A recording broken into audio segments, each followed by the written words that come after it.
Biz қазір құшақта әдісі бойынша психологиялық ахуал жүргіземіз, иә.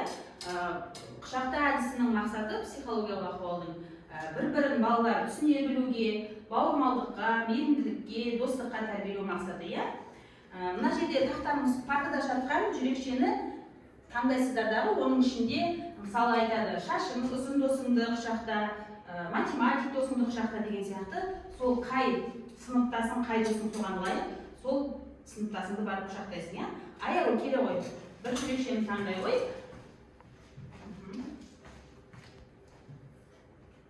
Жылдам оқитын досыңды құшақта. Кәмшатты барып құшақтай ғой. Иә, жылдам оқитын досы Кәмшат екен. Келесі, Кәмшат келе ғой, бір жүрекшені таңда. Кездесіп өтеміз.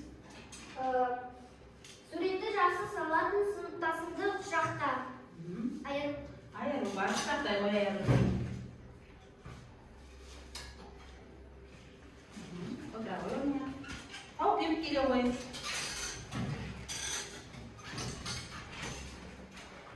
Бір жүрекшені таңда, оқи ғой. Шашы ұзын сыныптасыңды құшақта. Шашы ұзын сыныптасы кім екен тауып еміп? Айару. Барып құшақтай ғой Айару. Алтынбек келе ғой.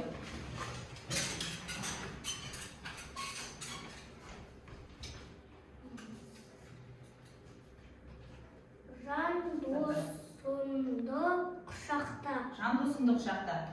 Алтынбектің жан досы кім екен? Құшақтай ғой бар. Құшақтай ғой.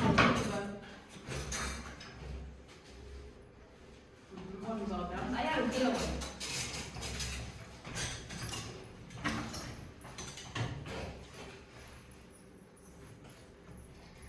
Күлімдеп жүретін досыңды құшақта.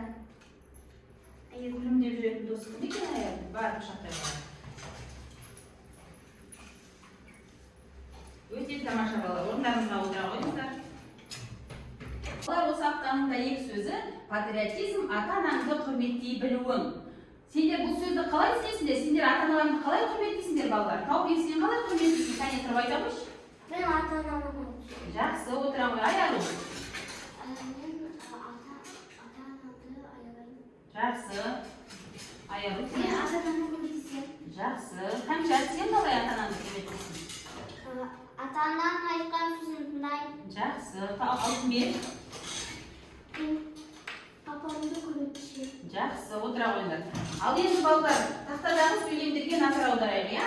Бірінші сөйлем, Тауып оқи қойшы кәне тұрып.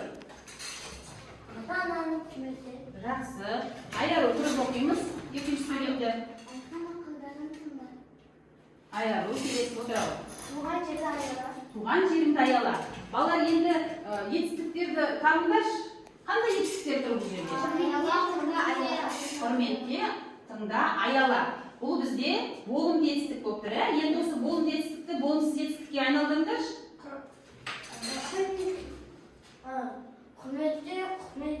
Құрметте бізде болымды етістік.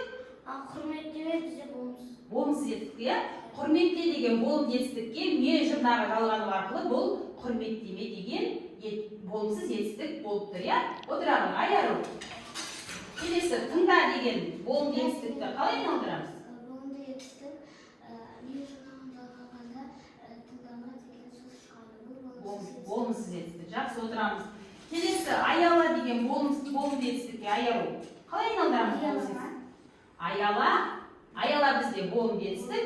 Оған ма жалғағанда ол болымсыз етістік болып тұр. Аялама деген болымсыз етістік шығып тұр, иә?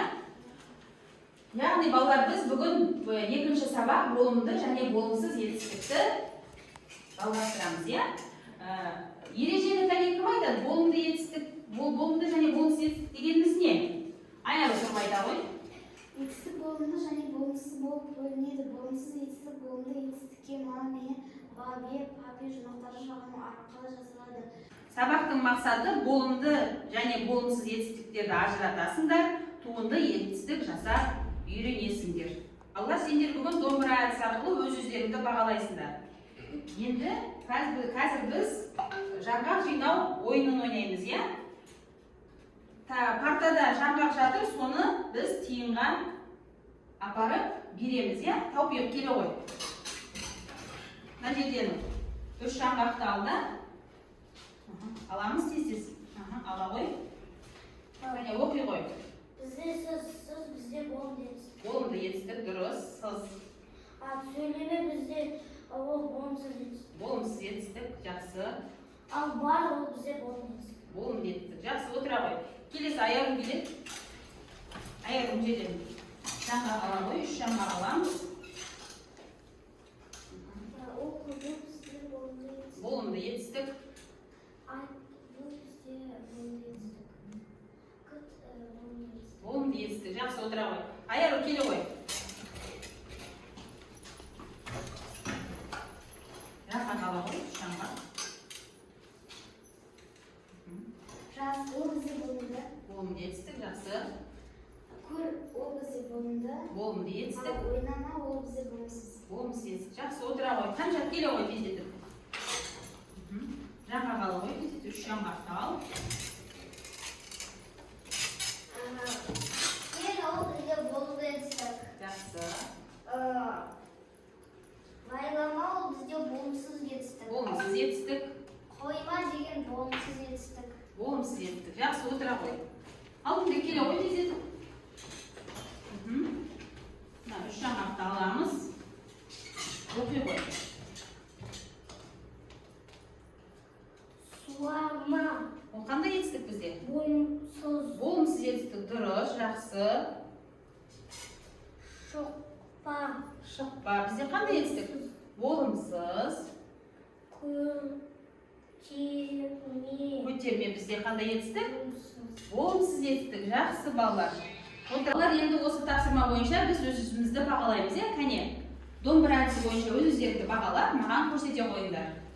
Алтынбек, өз-өзіңді бағалап, көрсете қой домбыра әдісі бойынша.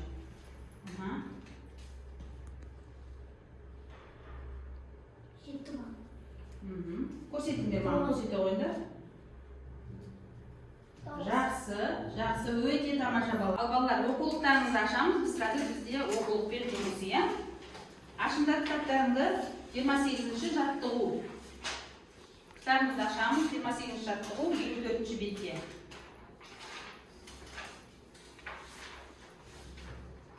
24-ші бет, 28-ші жаттығу. Қане, тақтаға назар аударайық. 28-ші жаттығу. Етістіктерді салыстырып оқы, олардың мағынасында қандай өзгешелік бар екенін аңғар дейді. Қане балалар, оқиық, иә? Жаз, жазба. Жүзбе. Күлме. Барма. Төкпе. Тақпа. Екі бағандағы етістіктерді салыстыр. Қосымшалы етістіктерге назар аударып, ол сөздердің беретін мағынасын анықтау, айырмашылығын түсіндіреміз, иә? Жүз бізде қандай етістік болып тұр балалар? Болымды. Оған бар жұрнағы жалғану арқылы жазба болымсыз етістікке айналып тұр, иә? Жүз бізде қандай етістік? Болымды етістік. Жүзбе болымсыз етістік. Күл болымды етістік. Күлме болымсыз етістік. Бар бізде болымды етістік. Барма болымсыз етістік. Төк төкпе тақ болымды етістік. Тақпа болымсыз етістік. Балалар, бізде қазір дәптермен жұмыс. Дәптеріңізді ашамыз. Бәріміз. Бүгінгі күн сынып жұмысы. Бүгін бізде наурыздың 6-сы сынып жұмысы. Орындаймыз біз қазір 30-шы жаттығуды, иә? Дәптерге орындаймыз. 30-шы жаттығу.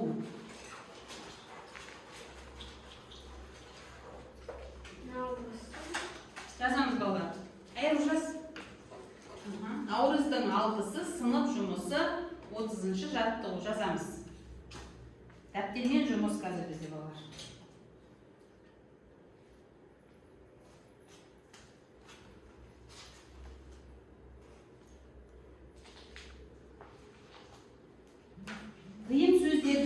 қатесін түзеп көшіріп жазамыз дәптерге.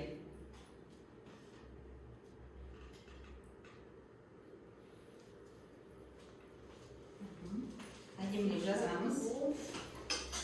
30-шы жаттығу.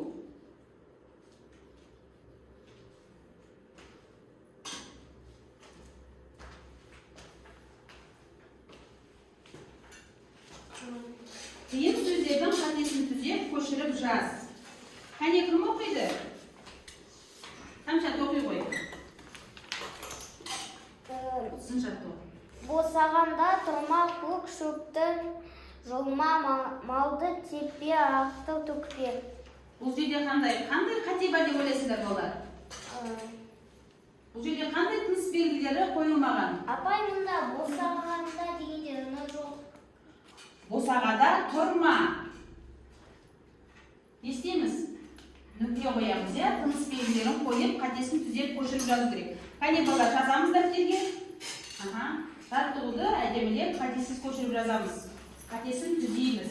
Жазамыз. Босағада тұрма. Көк шөпті жұлма. Бізде қандай тыныс белгілері қойылады?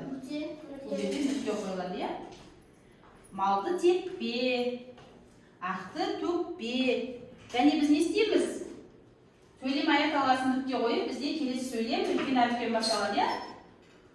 Жақсы жазамыз енді.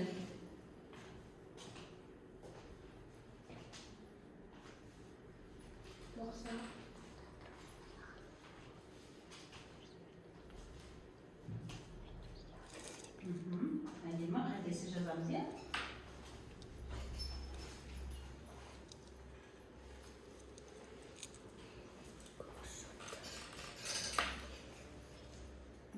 Тамаша.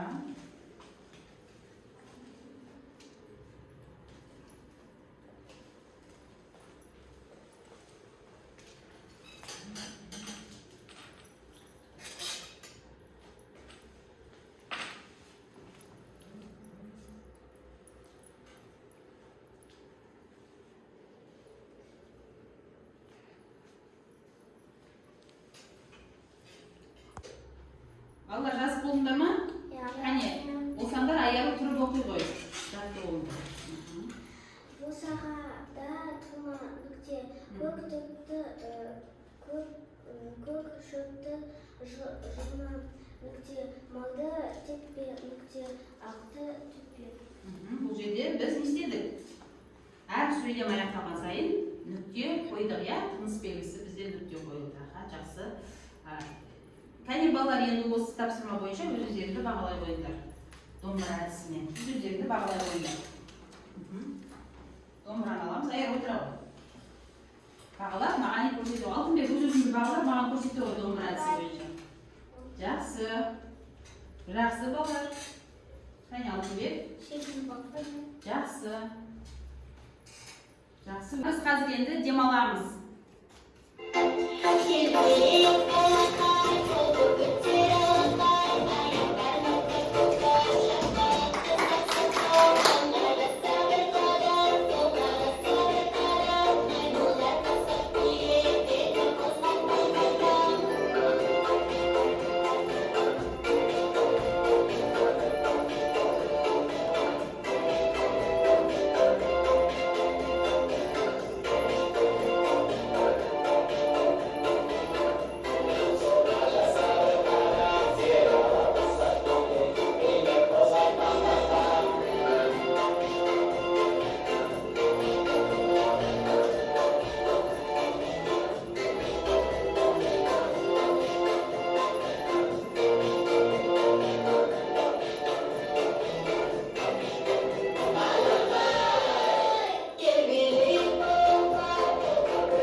бізде болымды етістікті болымсыз етістікке айналдырып жазу керек, иә? Сіздер білесіздер ғой, кәне, екінші бағанға жазамыз.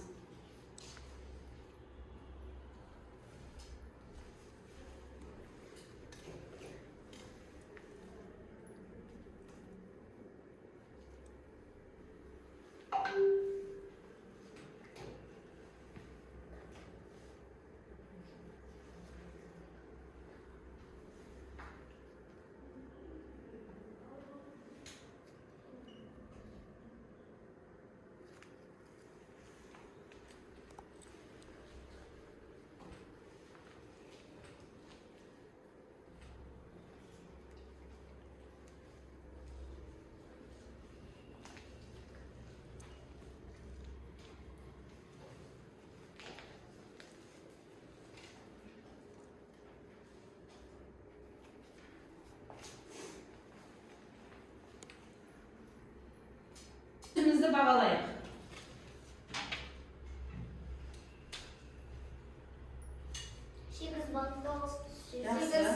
Жақсы. Балалар, біз WordBall платформасы арқылы сабақты қорытындылаймыз. Бізде тақтада болымды, болымсыз етістік көрсетілген, иә? Біз осы ұяшықтарға сөздерді әкеп орнатуымыз керек. Бар ма? Бізде қандай етістік? Болымсыз. Дұрыс. Таппа. Болымсыз. Бар. Бізде қандай етістік? Болымды етістік. Дұрыс. Күлме.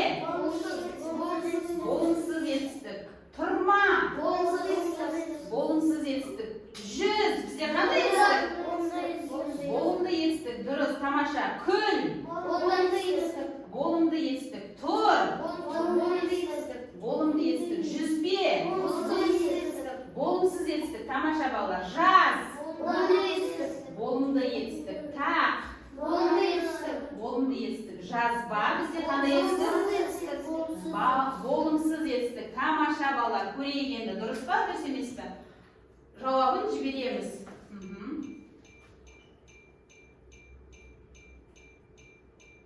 Бізде бәрі дұрыс болды, иә? Тамаша балалар, жарайсыздар. Және осы қорытынды бойынша бағалаймыз өзімізді бағалаймыз. Қане, домбыра әдісі бойынша өздеріңізді бағалай қойыңыздар. 10 бал. Жақсы, көрсетті, көтеріп көрсетеміз. Алдымен көтеріп көрсете ғой домбыраңды.